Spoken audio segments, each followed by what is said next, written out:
Andrew McCART, IFL TV in association with MTK Global. I'm here at MTK Scotland. With me I've got big Shawnee Mac. Shawnee Mac. How are you, buddy? All Happy good. to meet you. Same to you, lad. Have a good one. Yeah, well, your year's kicked off well bang. You've just been a wee small training camp out in Dubai. How was that? Brilliant experience. Unbelievable. Just different experience altogether. I've been all around the world, obviously with the amateur team boxing as well. Been to Kazakhstan, Azerbaijan, and that was the first time in Dubai. So facilities were unbelievable. And MTK looked after us, and unbelievable experience. Time to go back? Hopefully get back soon. Sooner the better. Get me out of Holy Town. Come back here. I was wearing shorts a few days ago, shorts and t-shirt. Now I'm wearing fucking duffel coats and monkey hats. You love Holy Town, come on. It's some spot. Let's talk about you got another big fight ahead of you, another step up in class against Godoy, Ulster Hall, 1st of February. I mean, how are you feeling going into this fight? Very confident. From turning pro to now, this is the first camp I've had where I've actually worked on a game plan. Every other fight I've just get in knowing I'm going to win. This fight I know I'm going to win as well, but it's very dangerous. It's a very dangerous step up. He's a big puncher. He's a lot of knockouts, 18 knockouts and 32 wins, or out of 32 wins, is it? Yeah. So I mean, no messing about. We're a step up, like, and we've been working on a good solid game plan. I've watched him back and forward, and he has some really good punch selection, something that we'll have to be aware of and be switched on, fully focused, so full 10 rounds. It's my first 10 rounder as well, so again another new experience for me, and something I'm really looking forward to doing in front of my home crowd in Belfast. Your coach Danny Vaughan has been, like I said this to Danny in our interview as well, he's been singing your praises. Everyone seems to be singing your praises as the next big star coming through and whatnot. I mean, I know you, Sean, so I probably know what the answer is going to be, but for people that doesn't know what the answer is going to be, I'm just going to ask the question anyway. Is the pressure on you to perform and do everything that everyone's putting all this pressure on you to perform? Is it you feel the pressure? Nah, there's no pressure. I knew that was the answer. It's just I don't understand. Everyone, it's a silly question, I believe, for everyone. Some people may lie about it and say there's no pressure when there really is pressure. But what is pressure? Why is there pressure for? I don't understand where it comes from. You go in, you box, you throw punches every day of your life. It's your job. I go in that ring and spar 2-3 times a week, and it's just muscle memory. So there's no pressure. Your body's going to do it instinctively anyway. So I mean, I don't have to, like, we've worked on a game plan, A, B and C for this fight. If A doesn't work, we move on to B. If B doesn't work, we move on to C. If C doesn't work, you're fucked. If C doesn't work, you're fucking shit. hang your gloves up and fucking call it a day. I'm sure A will work. Don't worry about that. I'm sure it will. We've mastered it, and again, we're just going over wee small things. We've made big changes from the last fight. I know it was a massive learning curve fighting someone who boxed for a world title, a world title, and just falling short against a very good Manu, is it? The French boy. Yes. He's a really good operator and obviously fought at the top level, and now he's in the semi-final going on contract. So that's the calibre I was fighting at just after 8 fights, and again another step again in the right direction. Something we've took from the last fight is we've took a lot from, like, and we've learnt and we've built on what I can do best. You've been pro just over a year and a half now. Yeah. I mean, the step up that you've been taking, like most people that a year and a half into the pro game, they'll be 8-10-0, but they wouldn't have fought the level of competition you've fought. So because you're on that trajectory that's going up and up and up and up and up and up and up, next fight are we obviously going to have a much dangerous opponent, a bigger name, maybe somebody with a title this time around? Next fight I'm really looking to come back in, like, domestically. Obviously it's very hard to get a big name domestically. Big name domestically, yes, of course, because if there's any pressure fights, that's the pressure fights, they're the breakthrough fights. But again, for me they're more predictable domestically. I think in the UK and Ireland, and they're more predictable than an Argentinian. They're not as tough, they're not as the South Americans or anyone else on that side of the world I'm fighting, and I think it'll be easier fights for me. But because of being so close to home and a bit maybe a bit more pressure on the event rather than actually me, which would be good, another good experience for me to progress into my career. You fought in Belfast a good few times now. Are you hoping to maybe I'd love to get away. Yeah. Every one of them mates, all the support back home has been asking when's the next away day, but again, MTK. Anytime soon, mate. Nah, definitely not. But again, MTK's managed me unbelievably up to now. Massive shows. They've put me out in America. They've put me on the McCOMB in Birmingham, Windsor Park, the Fela, all fighting in front of a massive audience and building my profile exactly like how it should be done. And very, very thankful for it. And they've given me a couple of away days early in my career, so again, but you can't complain with fighting at home either. Like, it's unbelievable, especially the Ulster Hall. See the atmosphere that carries. Like, it's next to none. You can't beat it, honestly. And I've been there 5-6 times myself. So I agree with you.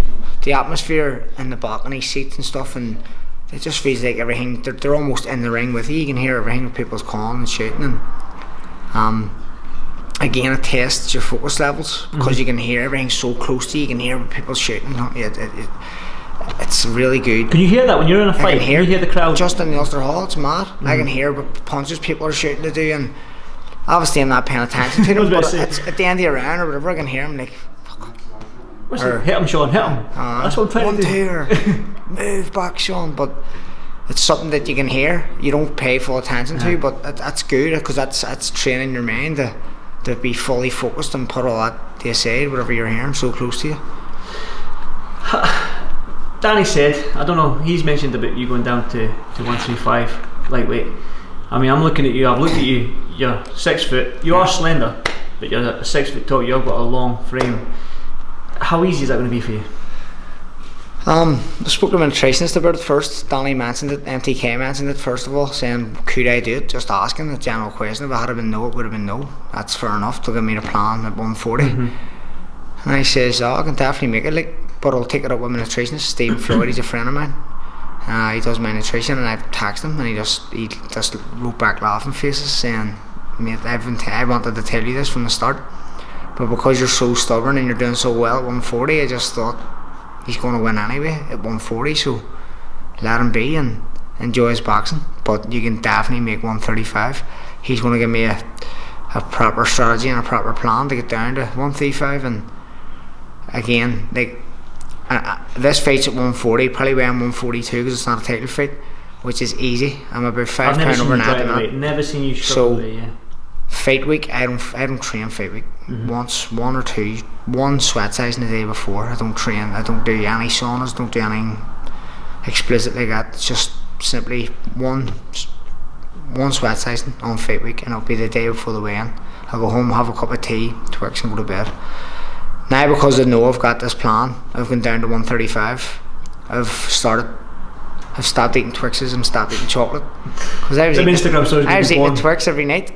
Yeah. Or a cup of tea every single night, and on the weekends probably eating 2 or 3 bars of chocolate on the weekends, just moping about, calling in the shop bypassing, get the Kinder Bueno or something, or the Twix or a Galaxy or something, 3 out the day. So I'd say 3 on a Saturday, 3 on a Sunday, and then 1 every day, Monday to Friday. You're talking 2,000 plus calories a week early. That's a full day of eating. That's more than my intake. My general intake's 1,700 calories a day, and that's plenty. That's me full up throughout the day, like. So with Floyd, my nutritionist, I've just told him I'm going to stop him now. I don't have to because I'm only making 142. I can still make it and eat them, but it's about training my mind to now go down to 135 and know that I can go into camp and not have to worry about eating Twixes or eating any chocolate. So I'm saving myself 2,000 calories a week, which will make it then easier to get down to 135, even easier again. So I know, again, I hate asking you questions because you're one of them guys that's, I don't give a fuck attitude. Like, so when I ask these questions, you're just going to say 140, 135. When you're navigating, when you're looking at the world titles and blah blah blah, is 135 maybe an easier route towards the world or a faster route to a world title for you? Don't know. It's hard. You've Lomachenko and all over, and I mean all the lightweight world champions are. Right, there's only one 6 foot fucking 1 6 foot Irishman that's coming up that way. But that's it, 100%. No, I bring something else completely different in the game. 6 foot, a lot of amateur experience. I've boxed a lot of different stages throughout my career, and believe it or not, I'm a tall, skinny cunt, but I have a lot of power, so I carry that with me as well. And then I don't know if it's easier to get up there, but I mean, I'm sure MTK, I know how MTK work things and how they control like certain weight categories, and it's not about who you fight, it's who you don't fight. Your navigation. So it's not a straight line. They world title. It's up. You go this way, you go that way, you go back down this way, back. It's just it's a game of snakes and ladders to get to the top. And I'm very aware of the capability MTK have to get me here. And I was in Dubai, had a good talk with MTK and Danny and that over, and I know exactly my plan now for the year and exactly navigation route they have me on, and I couldn't be happier. I've come back with a whole new lease of life and just fucking plugging on from here. Massive future ahead. Like, you mentioned Lomachenko being one of the champions now at 135. Josh Taylor, one of the champions, one of two champions at 140. He's now signed an advisory deal with MTK, teammate of yours now. Obviously promotional situation with Top Rank. I mean, what's your thoughts on Josh coming over?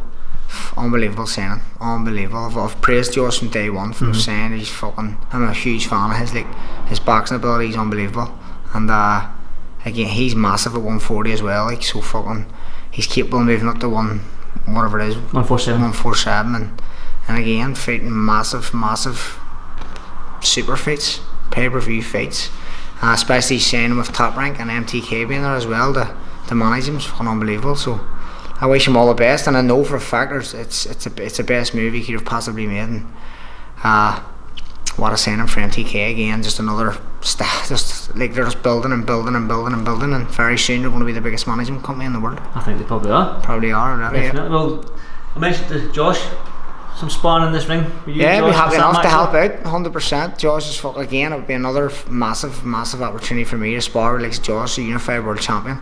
Just to see where I stand and amongst the likes of him, and if I got that opportunity, I would take it with two hands, and be good sparring for Josh too. Like, obviously there's not much sparring up here in Glasgow, so if we could both help out now that we're stablemates for MTK, then it'd be brilliant. I think that would be a great idea. I mean, that ring's like a phone box. It's not the biggest ring. This is what you learn. What did you call yourself? I'm a tall, skinny. A tall, skinny. Oh, Josh had two tall, skinny cunts as well. So two skulls, southpaw, skinny cunts. Get at it. Toe. Fucking right. Definitely. So again, you mentioned that the year's kicked off with a bang with you. We're going out to Dubai. You've got your fight on the 1st of February. I mean, great way to start the year. But if you can just go to the end of the year, what are you hoping for? The end of the year. This time next year, I suppose. This time next year, hopefully, I would love to be in the situation Josh is in. Saying with Top Rank, maybe not the unified world champion stuff, obviously that's going to take a bit more time, but if I can get signed with Top Rank and still have MTK managing my career towards that world title and potentially unifying myself, obviously there's going to be a lot of people moving up and down between now and then. I mean, like Lomachenko's talking about getting down a super feather. You might have Devin Haney fight this. Josh would become undisputed. Josh and all. So I mean, there's opportunities there, and again, like 140, I'm not completely moving myself out of 140. I'm just going down the loop with it to see what opportunities come, what doors open. If one door opens at 140, I'm straight back up again, because I know I'm capable of doing it at 140. I've done it for 9 fights now against top opponents, and I've been sparring 140s all around the world. And if I get sparring with Sam and Josh as well, then again I'll know exactly where I stand. And if one opportunity comes at 140, I'm taking it. If another comes at 135, I'm taking it. And that, I think that was the smart move from MTK, trying to get me down to 135. So then we have both options. Yeah. And like I said, it's not about who you fight, it's about who you don't fight to get them opportunities. And that's exactly what we're doing. Good stuff. I won't keep you much longer, but I want to talk about the big man as well, Tyson Fury Wilder. I want to get your quick thoughts on that. I mean, the press conference was last night. I don't know if you've seen any of it, did you? Yeah, I watched it this morning. I just want to get up. Yeah. What's your thoughts on that fight coming up? I believe Tyson just outboxes him again. It's probably what most people are saying at the minute, but just watching back on the last fight, I think it took Tyson three or four rounds to get into it. Like, he potentially lost a couple of rounds in the early, or 2 or 3 in the early 4, like, and I think it was just out of awareness of like his power and a wee bit more eager, like. Then after the 4th, he just kicked on. His confidence kicked in, his ability kicked in, and showboat, and he realised that he's more than capable. I think as time he knows that now, getting in from the early doors, so 1, 2, 3, 4, he can definitely win them rounds easy now, knowing that he's been in there before. He's took his best punch get straight back up again. When he's fatigued and tired in 11 for 12 round, whatever it was, and he got up no bother. Don't get me wrong, it was a serious punch, but I mean he took it when he was fatigued and got up and continued to box, and you know, still confident as ever.